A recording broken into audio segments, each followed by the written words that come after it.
Guys, আপনাদের সামনে চলে এসেছি আমি মৌ ভবিষ্যতে আপনাদের সবাইকে স্বাগত। আজকে আমি এতগুলো ড্রাগন পেয়েছি। আজকে না পারলে হয়তো কার্ডিয়ালি খেয়ে নিই। তো অলরেডি একটা ড্রাগন খেয়ে নিয়েছে।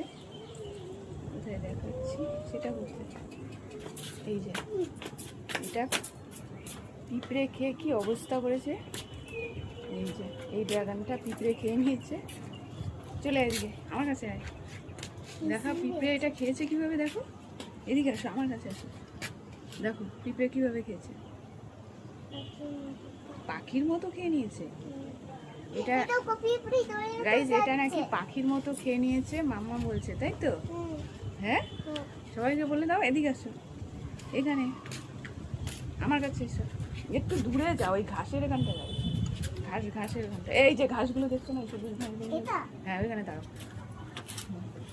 গাইস, এই যে পিঁপড়ে এগুলো খেয়ে কি অবস্থা করেছে, সেই জন্য আজকে আমি এগুলো তুলে নিয়েছি। এই যে এতগুলো ড্রাগন।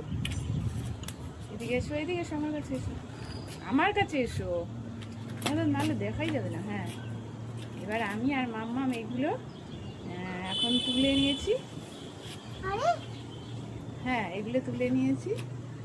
আর প্রচুর কাঁটা গাছে, সেই কারণে আমরা আস্তে আস্তে সাবধানে তুলেছি। চলে এসো এখানে।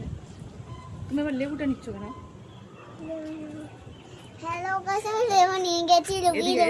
এদিক চলে এসো, দূরে যাও, দূর থেকে বলো।